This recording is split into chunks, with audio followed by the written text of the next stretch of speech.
Hello and thanks for joining the first edition of Journalist Hangout. This week, I'm Ayodele Ozubakun. Today on the program, Atiku picks PDP tickets as party organizes Hitch-Free presidential primaries. APC insists on Shehu Sani's senatorial ticket for Kaduna Central, as Buhari denies authorizing governor to punish the senator. And later on the show, Senate leader Lawal hints at a rowdy session. Saraki's removal upon National Assembly resumption. I'll be hanging out with Babajide Kolade Otitoju, who is joining us live from Abuja, Wale Adeoye and Asuko James. So if you're ready, let the hangout start now.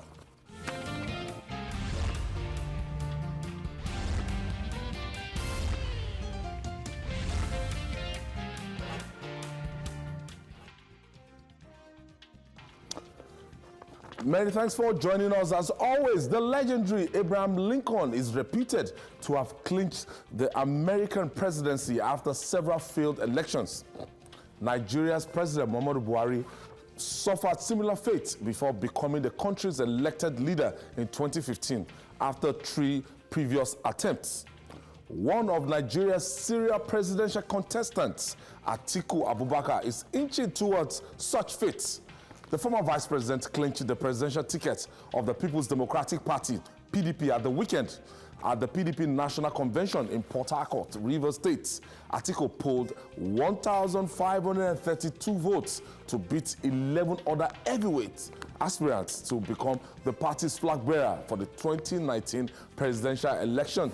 Now, with the PDP emerging from the make or mar primaries unscattered, the stage is set for the battle of old foes as Buhari and Atiku, the 2 main challengers, will clash again in a decisive presidential duel next February. Let me start from Babajide. Babajide in Abuja. What do you make of the emergence of Atiku Abubakar? Jide, did you see that coming? I, for one person, I did not reckon that Atiku Abubakar was actually going to clinch that ticket. And before that election, it was all about, let's say, the Kokonsos of this world and the Tambuwas of this world. Yeah. Jude, can you hear us? Yes, I can hear you. Ayo, if you recall, on August 30 and 31st, we discussed the PDP presidential aspirants. And I said on the day that the PDP ticket will go to the candidate that has the biggest war chest. I hope you can remember. We had just returned from Ondo State, and then we had that discussion. And I said, of all the candidates, that Atiku had the biggest war chest, and that Atiku was the candidate to beat. Maybe tomorrow we'll get a chance to look at that tape again. So I knew that it would take a mighty effort to stop Atiku from winning. And I actually also thought that Governor Wike will be able to use his influence to get Tambuwal to clinch the ticket. But as we saw, PDP members were as interested in organizing a free and fair and credible presidential primary as they were as interested in ensuring that the stranglehold, the seeming vice-like grip of Governor Wike on their party was loosened. So on the day, the influence of the governors waned because Atiku was able to reach out to delegates from all parts of the country, including states where the PDP does not have resident governors. So, at the end of the day, the desire, the overriding desire of the delegates prevailed, and the efforts of Atiku prevailed, because Atiku entered the race before any of them. Atiku had traveled to all the Nigerian states at least twice. Some of the candidates were only just visiting some of those states for the first time. Atiku entered the race early. He began to build bridges early. He had the war chest that all of them put together did not have. So that was a big advantage to him. And he spared no strategy. He spared no dollar in ensuring that he won, because he knew that this was his last opportunity. Anyone who was in Port Harcourt will tell you that from whatever angle you enter the city, from whichever angle you enter the city, Atiku's agents were everywhere.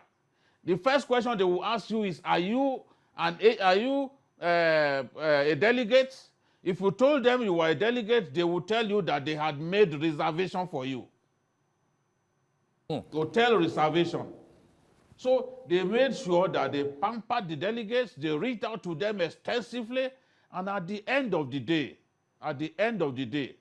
victory went to the person who worked hardest for it. So Atiku, in my view, deserved his victory. I expected it, and victory has gone the way of Nigeria's serial competitor for the presidency. He's been in that race since 1991. He's been wanting to be president of Nigeria since 1991. Now he has an opportunity to win, and this appears, in my view, to be his last shake of the dice. Since 1991, Wale, this might be the last opportunity for the Waziri of Adamawa. Now, when you want to put them together side by side, Atiku Abubakar and President Muhammadu Buhari, because yes, a lot of people will say we have 93 political parties, but the way the publicity that was given to the emergence of Atiku Abubakar yesterday and the emergence of President Muhammadu Buhari on Saturday, I don't need to be a soothsayer before I can project that it's going to be a two-horse race between the APC and the People's Democratic Party, putting them side by side. What do you make of this? Well, unless something strange happens. Strange. But I think as we speak today, this evening, the main contenders that will go in for the heavyweight duel, are Buhari and Atiku. I think Atiku's victory should not be a surprise to many people. In 1991, he came second in SDP. And in fact, he could have been made the vice president by M.K. Abiola. It was due to some other efforts that, it was egged out and Kingibe became the vice president. And at that time, they had an organization called PDM, People's Democratic Movement, which was actually the platform used by Yar'Adua. There was an election in 1991 that the military canceled. Yes. But that election led by Yar'Adua, they won in almost everywhere, including Ibadan, where they were least popular at that time. So I think this political movement has been there for a very long time. It's experienced. And for somebody who was also vice president for 8 years, who was in charge of the economy, one would have expected he had built formidable network across the country. So I think so many factors, working in his favor.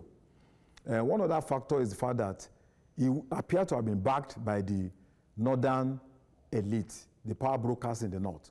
We understand the Minna caucus sent representatives to Port Harcourt, and that at the last hours before the election, they were canvassing votes and asking people to vote for, to Atiku. And apart from that, he has financial muscle that cannot be compared with most of the aspirants. And I think he also has a kind of a cosmopolitan outlook. He's known almost every part of the country. He's one of his wives. He's actually from Osun. So I think that victory... His first wife. Yeah, Titi Abubakar. That victory is not unexpected. But then on the other side, Nigerians are also worried that what kind of alternative, radical alternative, is the opposition offering? Is it a sharp break from the past? The answer is no. You know, so what we are seeing is... Before we do a SWOT analysis on Atiku Abubakar, let me hear Asuko out.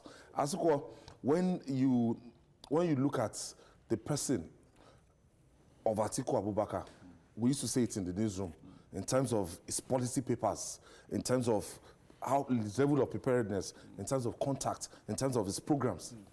Atiku Abubakar seemed to be the most prepared presidential aspirant. Exactly. Now a candidate. Exactly. Over the years. Yes, exactly. From 2007. For someone that's been there for more than 27 years, you know, trying to get that ticket, that presidential ticket, you know, it shows that from every year he's always tweaking the blueprints, you know, to make sure that if he's coming to the race, he already has what he's going to tell Nigerians or what he's going to tell the people, you know. And then he has this thing. He has, just like, you know, Bola Tinubu, I think he has this thing on trying to get the right people to work for him. Yeah, yeah. If you notice, you know, if you notice this campaign, he actually brought a politician, Benga Daniel, to be his DG. From the Southwest. So Benga Daniel was the one doing the legwork. The first time he actually declared, he declared on Facebook Live. Exactly. Yeah. You know, to show you how savvy, you know, IT savvy he is and all that. So he has his work cut for me. So every year, every 4 years, whether we don't like it or we like it, he's always prepared. He has a blueprint. Even if he doesn't win this year, in 4 years' time, he will bring another blueprint that would appeal to Nigerians. Like now, he has a blueprint on the restructuring. And that is what is taking up. The first northerner that started this restructuring. So he already knows that if he brings out this blueprint on restructuring, there's a particular region that will tilt towards that. And he has a blueprint on jobs. He has something to say on every sector that appeals to everybody. And that is where the ruling party is going to have a very, very huge tax, you know, to defeat him. Yes, we've heard so many things about people saying it's going to be a walkover. It will not be a walkover. It's going to be a very tight race. Because this, like we said, this is the last race for Atiku Abubakar. Age is not on his side anymore. All the blueprints that he has been writing and twigging, they're all gathering dust. This is the first major model. This is the first one. So he knows that after this, it's over for him. Babajide, Atiku Abubakar versus Muhammadu Buhari. So from the northeast and the northwest.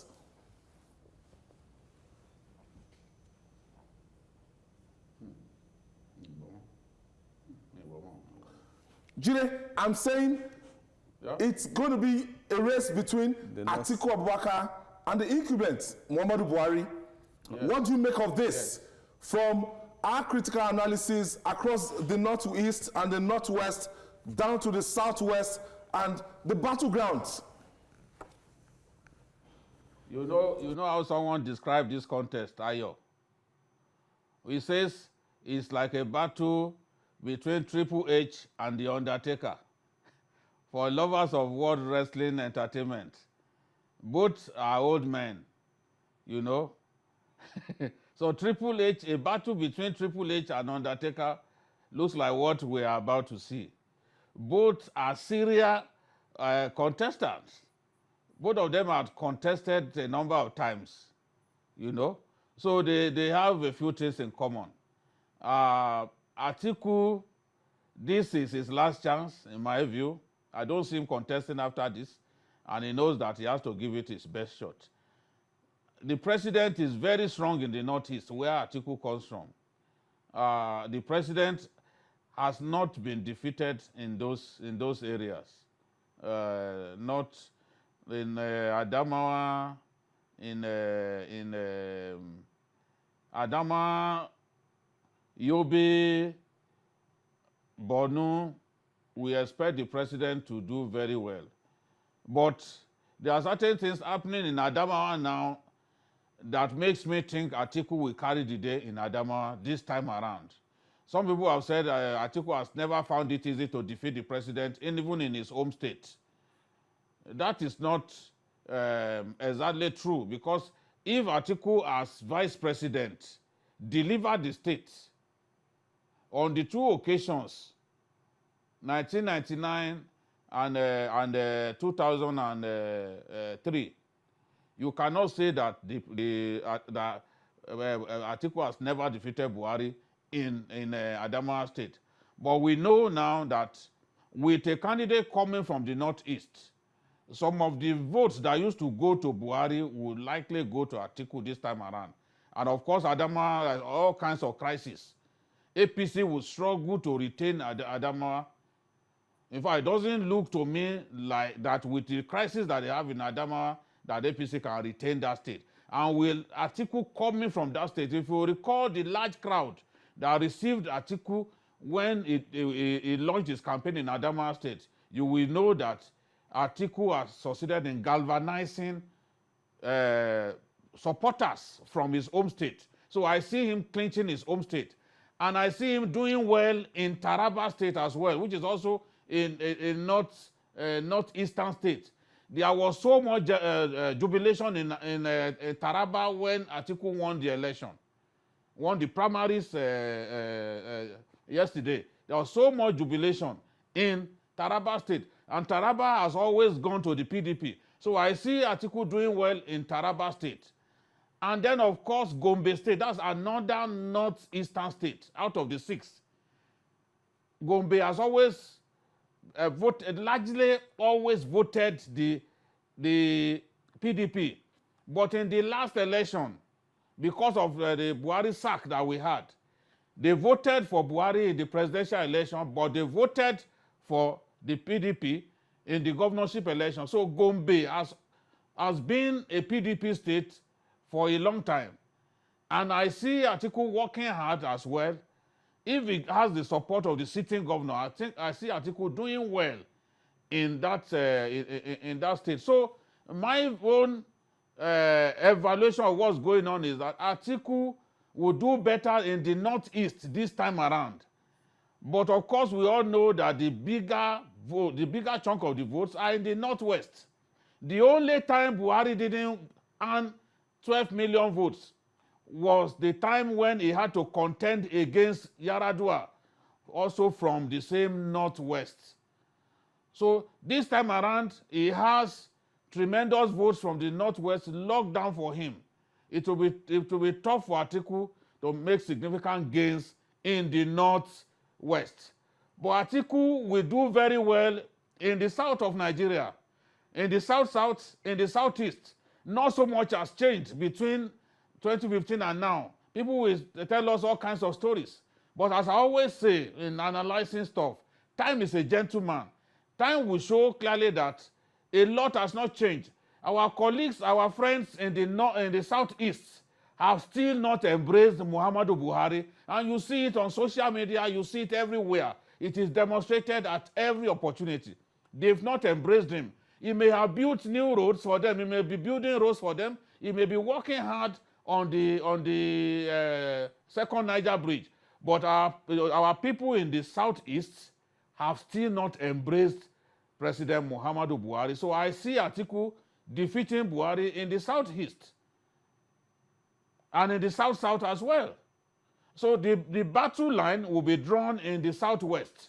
It depends on what the candidates say to the people of the southwest. I think that is what will determine where the people of the southwest go. Of course, with people like Asiwaju Bola Ahmed Tinubu and his lieutenants working hard, the president should expect to win the southwest. But it's going to be a tough battle. People should stop thinking that with Atiku in the race now, that is a walkover for the president. It is not going to be a walkover. The president is not as popular as he was in 2015. That is a fact that I'm sure even the president is convinced about. So people should stop thinking that it's going to be a walkover. Instead of that, they should continue to work hard, do their best. Don't think that because Atiku, some people are already calling Atiku customer Dadani. I remember that some people said that when the current governor of Ondo State entered the governorship contest recently, they called him Customer Dadani because he had lost the primary election before. But the white-bearded man that they called Customer Dadani eventually won the election. So they should not call Atiku Customer Dadani because we already see him as a serial loser. A serial loser may eventually win an election. President Buhari used to be a serial loser. He lost 3 times on the bounce, but eventually he clinched the presidency. So a serial loser can actually have his day in the sun. So the APC should continue to do their bit, work hard for their candidate. But it makes no sense to think that because Atiku is in the race, that it's going to be easy. No, it's not going to be easy. Because I'm sure Atiku will give this contest all that he's got. And right now... Jide, just hold your breath there. Let me just pause Jide there. Jide, hold your breath. I'll come back to you. Now, you know, since yesterday, the mudslinging on social media, all the ever old gist that Atiku cannot go to the US, that Atiku is a allegedly corrupt person, despite the fact that there's no courts in Nigeria, has tried and convicted Atiku Abubakar. But there's this public perception about, you know, him carrying the baggages of corruption. Well, and it might not be substantiated. I think it has to do with the Ali Burton case, which was investigated by the Senate Permanent Subcommittee, you know, which found some wire transfer to the tune of about $40 million US. And I think his fourth wife, Jennifer Douglas, was indicted. But you see, there was... Senator Jefferson too was involved in. And the president of Equatorial Guinea, and then former president of Gabon, you know, Bongo. But I think there was a response from the U.S. Embassy in 2016, which was reported by a national newspaper in November 2016. They asked the U.S. Embassy, I said, look, is there a case against Atiku? And then the response was that the official, Peter Carr, said he had checked the record, that there were no criminal case that had been filed against him. They now asked him, can Atiku visit the U.S.? He said, under the immigration law, section 222, subsection F, that it is a confidential matter. So whether he's going to visit the U.S. or not is a confidential matter, whether they can be issued a visa. But as far as the case of whether he has been indicted by a court of competent jurisdiction in the U.S., that has not happened. You know, that has not happened. That is he has not been formally indicted. How about Nigeria? Of course, he has not been indicted by any court in Nigeria. And I think it's an indictment on any government in power. If you are saying that somebody is corrupt, and for 4 years, nothing has been done to either arrest him or to prove that 8 case. years, 14 years after leaving office. Yeah, you know, since 2007. So we can't be... Because I saw the press release of from the presidency. Yes. I don't think that issue will matter. More so that corruption has become almost a culture even across political divides. So we should look at issues beyond, you know, speculations. You know, the fact of the matter is that it's now the PDP presidential candidate. The APC needs to go back to the drawing board. You know, the APC is in control of government machinery. It has the potential to change the paradigm, to change the narrative. If it can go back to the drawing board, you know, take a mirror and look at itself and try to remake its image in order to face the big challenge that is coming. There's a gambit. There's one person yesterday that came to mind yesterday, that Olusegun Obasanjo. He has fallen out with Muhammadu Buhari, and he has sworn in his life not to ever support Atiku Abubakar. So, within the devil and the deep blue sea, Atiku. Exactly. Even there was a tweet yesterday too. So I don't know. That tweet, I doubt it. I still doubt the tweet, you know, because I know that there was a time Obasanjo was saying he doesn't even have a Twitter handle. So, you know, Nigerians can be very funny. Yeah, exactly. So, but But the thing is... But I read my watch. Yeah, I think yes, I know you exactly, have a exactly. exactly. There's a particular place. Yes, and he also mentioned this Ali Burton case and corruption and he case. spoke about the ambition of Atiku and how exactly, you know. So now that Obasanjo doesn't even have a party, it's now left for the PDP guys to, you know, meet. Because why I'm saying Obasanjo. this, when Atiku was giving his acceptance speech yesterday, he actually thanked Obasanjo for giving him the opportunity. Exactly, because if he didn't serve, we won't even know that he was the governor of Adamawa, exactly. and he was seconded he moved immediately to become the vice president. So I think he's just doing that to honor him. But he is more than honor. He still needs to go Baba and meet. forgive him? That is the problem. Baba is a very unforgiving person, you know. So, and Jide will always tell you that. If and Baba everybody knows. Now, Baba will now be forced to choose between Muhammadu Buhari that he has been writing letter to, or Atiku, who he has sworn never to support. But it will be very dicey because if he supports Atiku and then the letters he has been writing, so it's left for him to just be neutral and just sit down look. But at this point, what we are looking at is either the PDP guys should either go and meet Obasanjo and talk to him, because the man has this huge influence, whether we like it or not. He has a huge influence in the political space in Nigeria. So it's left for them to go and meet him and pacify him, talk to him. He might not come out to begin to campaign, but at least he might just, you know, talk to one or two people. Because even yesterday I heard some generals were also in Port Harcourt, you know, to give backing and support to Atiku. I don't know why, but some people are saying it's because of their oil block and all that. That is a story. I'm not there. You understand? So, but the thing is, if they want Obasanjo to support Atiku, they need to go and meet him. Because this race is going to be a very tough battle.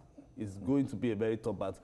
So I would have loved the APC to sit down, just like we are saying now, sit down, analyze where they have gone wrong, and begin to right their wrongs. Because it's not going to be a walkover, Ayo. It's not going to be a walkover. Jide, quickly on this, because we have to go to our next topic. Will the super tanker still put up that show, how he did in 2015, right now, or Atiku Abubakar will be a big upset come 2019?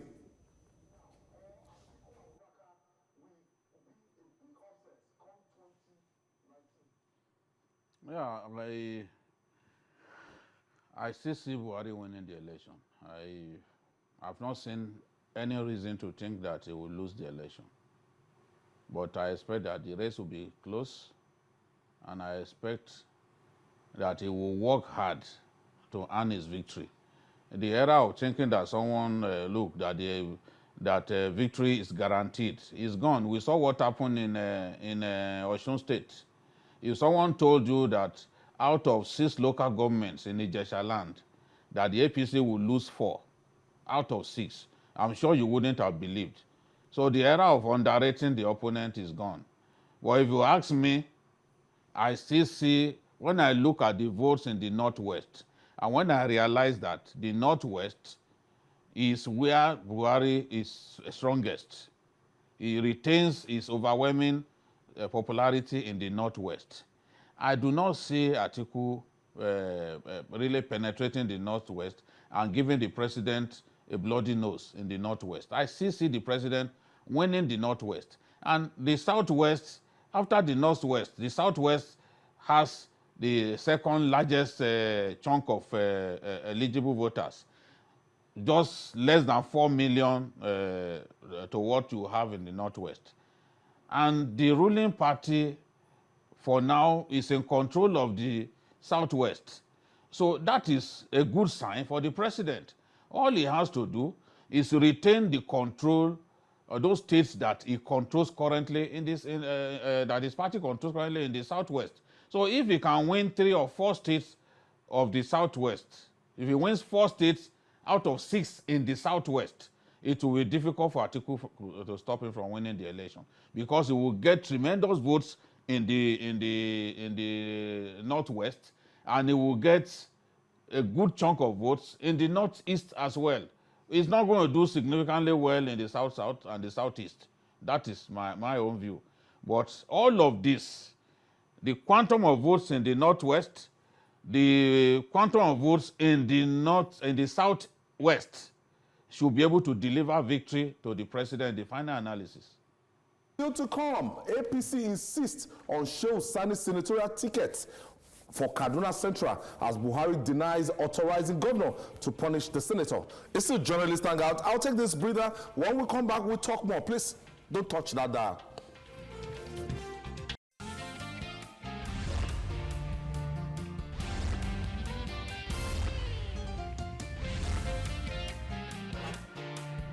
Some people say it's unarguably the best program on television.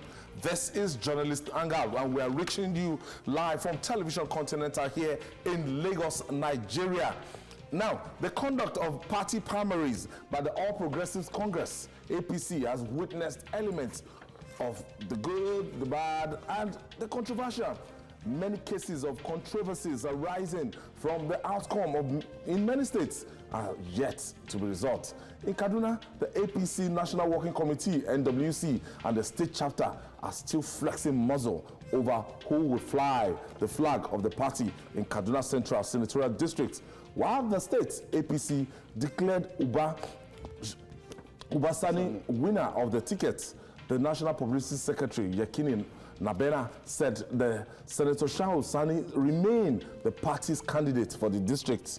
The presidency also denied authorizing the state governor, Nasir El-Rufai, to punish the senator. Presidential spokesman Garba Shehu said President Muhammadu Buhari did not write any letter directing any governor to deal with any traitor or disloyal member of APC. Wale, let me start from you. El-Rufai is working to stop Shehu Sani as if he has forgotten his own re-election. El-Rufai is not even talking about his own re-election. The way he's working is as if my aim and objective is to stop Shehu Sani, your fellow party man. I'm really shocked about the temple of attacks being mounted against Shehu Sani. This senator is one of the finest senators in this country, in terms of his background, in terms of position on national issues. Even when you look at it on social media, it's one of the most vibrant. Most vibrant. It's one of the senators that gives hope to a lot of Nigerians. And if you look at his record, his detention under the military, he was one of the few people that stood up on the side of truth to fight for the people. So this man, to me, Shehu Sani, should be seen as an asset, a huge asset to the APC.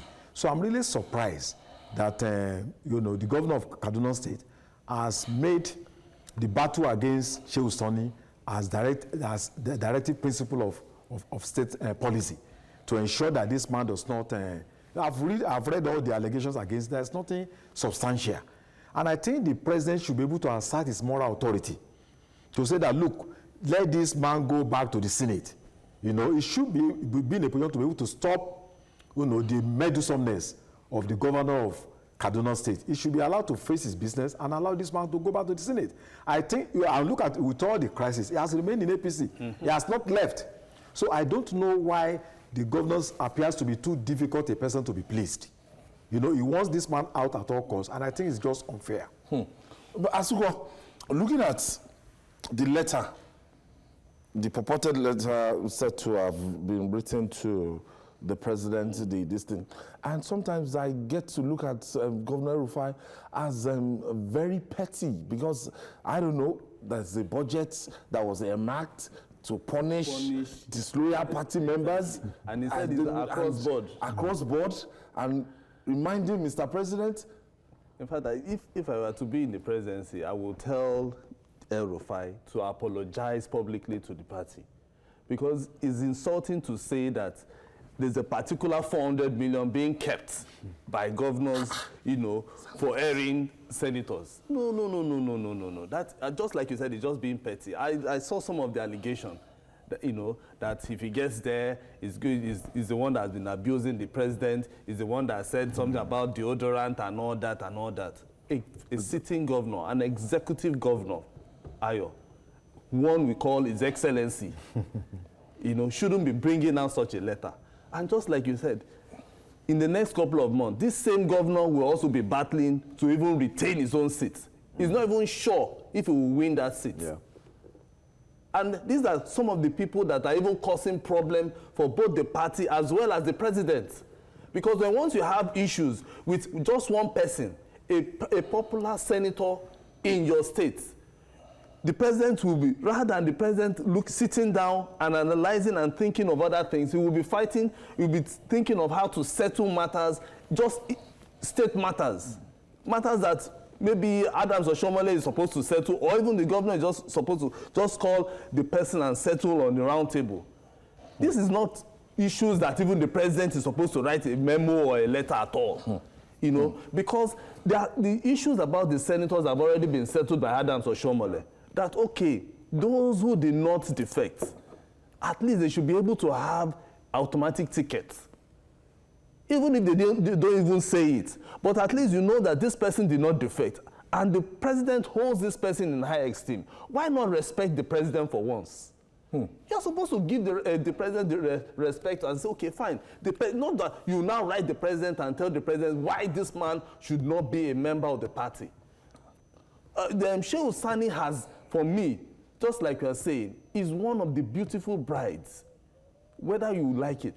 Because if you look at it, if APC as a party is going wrong, it is Shehu Sani, somebody like Shehu Sani, they are supposed to depend on. Because he's not a press singer, he will tell you the truth. So you need somebody like that. We don't need somebody who will always, prove as if he's a thug. No, you need somebody who will tell you this is the truth and this is why I said it's the truth. Babajide, I want you to look at between the NWC, between the APC, the leadership of APC, and the state governors. How do we solve this situation? Because here in Lagos, 3 senators were cleared.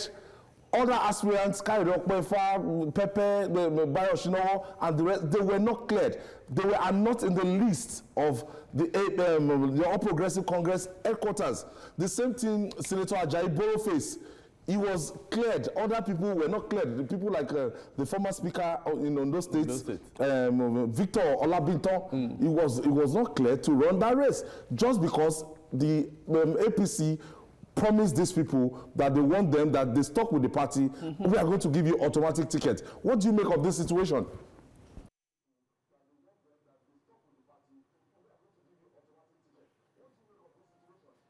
I think I have always supported the national chairman of the APC on this matter. And on the matter of Shehu Sani and the governor of Kaduna State, I've always felt that the Kaduna governor is just being unnecessarily high-handed and unforgiving. If we say we are people of God, if we say we want to model our character in the conduct that is consistent with God's conduct, why is it that we find it difficult to forgive people? Why is it that we find it difficult to show mercy? Yet, every day we'll pick up the rosary and we'll be praying to God, asking Him for mercy. Mercy that we are reluctant to show towards our fellow men and women. I mean, it's very shameful. Today, somebody who is a supporter of Governor Rufai will be swearing at Shehu Sani. One the other day was even saying that he wants to buy Shehu Sani's hair. Woigashi Shehu Sani ni nasia million shida zensia. What's the meaning of that? These are the things that bring violence. And the party reserves the right to screen candidates. And the party is not obligated to explain to you why it chose to screen out a candidate. It can screen out a candidate on account of not paying their dues, party dues regularly. They can choose their reason, any reason in the world. The Supreme Court has affirmed that it is the right of the parties to choose candidates. It's well within the powers of parties to choose candidates. And the NWC now, the party, the APC, has made up its mind to pick Shehu Sani as the senator to contest for the Kaduna Central seat. Now, The governor of Kaduna State is desperate to put his political advisor, Ubasani, in that position. Ubasani went to court seeking to stop the primary election. But there was no primary election at the end of the day. Now, he has not withdrawn his matter from court when he decided that when El-Rufai decided to organize a parallel Congress. Imagine a governor, organizing a parallel primary election. A primary election that was not supervised by the National Working Committee. It's null and void. It's a waste of time. The people who went to line up in the sun had merely wasted their time because without the NWC are the custodians of the guidelines. They are supposed to supervise the process. That's what's in the law. And if they were not there, if the governor just gathered a few people because he thinks he's close to the president, and then he organized that charade that he called senatorial primaries, he has mainly wasted his time. I'm waiting patiently for Monday afternoon, latest, because this whole process will come to an end at 12 a.m. 12 a.m. Yes, it has even come to an end. It's going to come to an end 12 a.m. Monday. So it has come to an end. The party will release a long list of the people who will contest. And once the party does that, it is final. If you recall, in Katsina State, the people wanted Adamu Damarke, but at the last minute, the party removed Adamu Damarke's name. That was in 2011. 2011 governorship contest in Katsina. The party removed the name of Adamu Damarke and substituted him with Aminu Bello Masari, and that was the end. The court ruled that it is the party that has the right to field candidates. And it happened again in Kano. The CPC removed Mohamed Abacha's name after Mohamed Abacha won the primaries with a landslide, and replaced him with Lawa Jafaru Issa, the former military administrator of Kaduna State. And it was Lawa Jafaru Issa that INEC recognized and entered the race. So Shehu Sani will be the candidate. He will be the candidate of the APC for Kaduna Central. That is what will happen. The governor can organize 1 million primaries. That will not change what will happen at the end of the day. Shehu Sani, the man with the bushy hair, has already secured that ticket. That ticket is firmly locked up. And it's not going to be taken away by Governor Nasir El-Rufai. It won't happen. Well, let me allow Adams Oshowole to decide that, but from the face of it, we're expecting that list. Even from across the country, we're expecting that list, the final list of those people that will be contesting for this thing. Now, Nigeria's National Assembly will once again be on the spotlight when the lawmakers are expected to return from recess on Tuesday. However, a tip of what to happen, especially in the upper chamber, is now in the public sphere. The Senate Majority Leader, that's Senator Ahmed Lawal, has hinted that the Red Chamber will witness a rowdy session as the All Progressive Congress, APC, caucus, in his words, intend to force through a lot of things accordingly. According to the Yobe North Senator, top on the things to be pushed on the floor of the Senate upon resumption of plenary on Tuesday is the removal of Senate President Abubakar Bukola Saraki. I just came back from Port Harcourt, and when Uche Secondus, the national chairman of the PDP, when he was reading his speech, the first achievement he listed was that in the history of Nigeria, that we have the Senate President and we have the Speaker of the House of Representatives, that the minority party actually controls the National Assembly. So it was like something that to thump their chest. And this house has been under lock and key 3 months. Yeah. I'm not sure I've gotten like a release from the clerk of the house if the house is going to open tomorrow, Abi? Tomorrow, yeah. But I know there are procedures. The Senate President, the Deputy Senate President communicating to the clerk and the clerk coming out to tell the public. Now, so how is Bukola Saraki and Yakubu Dogara, how are they going to, preside over these two chambers with this situation? I think the primaries of PDP and the APC has further drawn the red line, of conflict in the National Assembly. Because we were saying that the 2019 election was one of the major reasons why we had crisis in the National Assembly. So now that the two parties have done their primaries, we now know who belongs to which camp. So, of course, it is of strategic importance to the party in power to control the National Assembly for so many reasons. The election will be held, and for 3 months before you hand over to another National Assembly. So, whatever position the National Assembly takes as regards the 2019 election is critical to the party in power. So, I think if they had not wanted to remove Saraki some 3 months ago, the need to remove him becomes more expedient now that he has clearly defined, his position as somebody who is working consciously to ensure that President Buhari does not come back to power. So it is understandable if the PDP is also the one that is in power. In fact, they will do worse things. So those who are saying that, look, we don't want Buhari, and people should understand the reason why.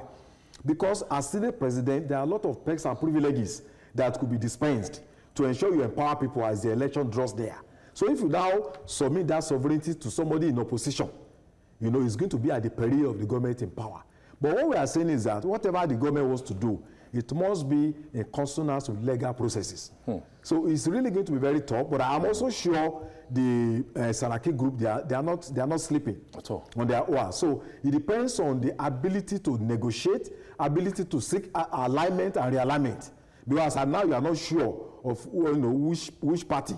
Some of the members who they will keep behind, because a lot of factors will come into play. So if you play your politics very well, if the president and the APC plays his politics very well, he should be able to have majority, so that you give him, put him on the moral higher ground to be able to remove the Senate president without necessarily doing it in a very violent Quickly, Asuko, do you see the removal of Bukola Saraki? I know it's going to be more difficult to get Yakubu Dogara out.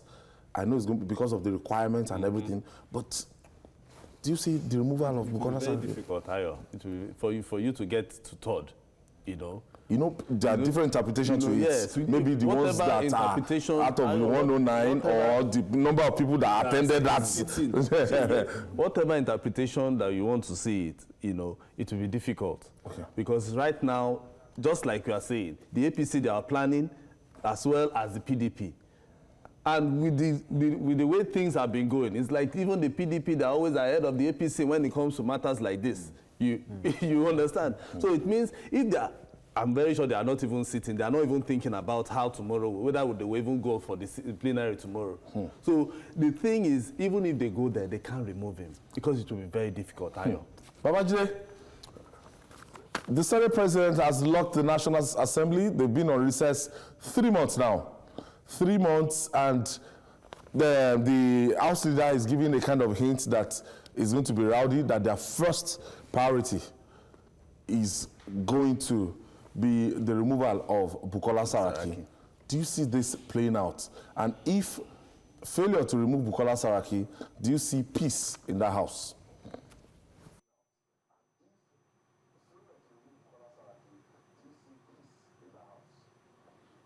Well, it depends on the current complexion of the House. We are we are on the outside looking in. You and I, we are on the outside looking in. We don't know the current situation of things. We don't know the realignment that may have taken place. The primaries, as we had predicted, the primaries have made many people's blood to boil. Many people are angry with their parties. Some senators have defected,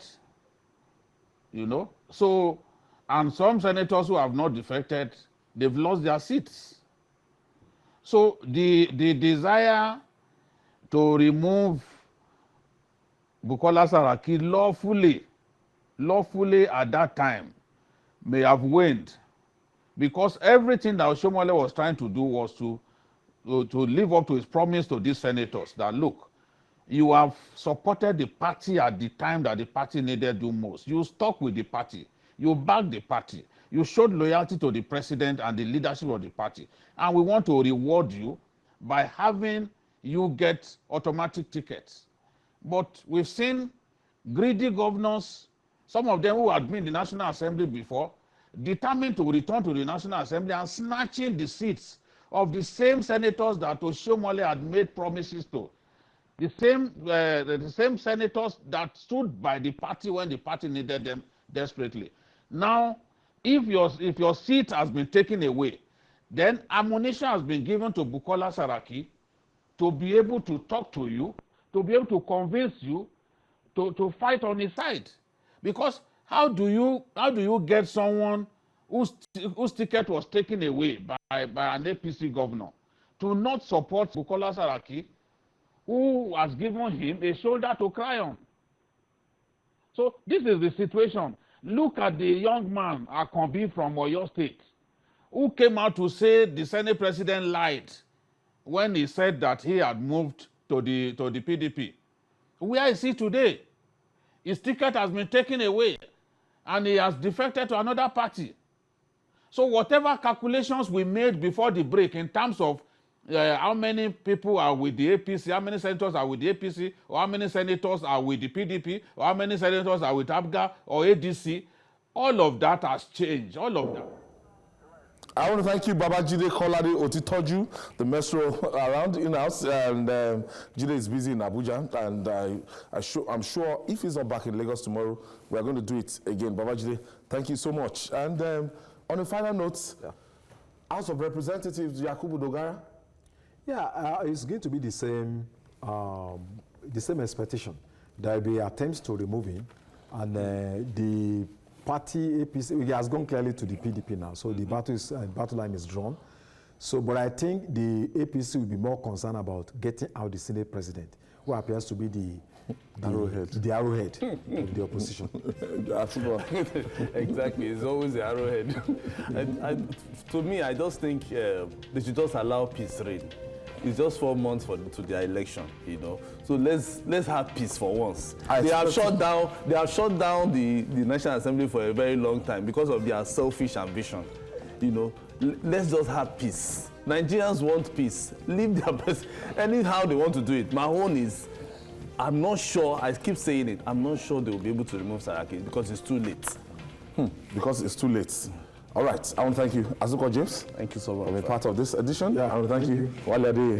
Thank you, and things are happening so fast in Nigeria now. Before you know, before tomorrow now. There's another drama will happen. Yes, and I want to thank Babajide Kolade Otitoju for the live crossing from Abuja. And that's it on Journalist Hangout. Join us tomorrow for another interesting episode of the program. You can also watch Journalist Hangout on our platform showing on the screen.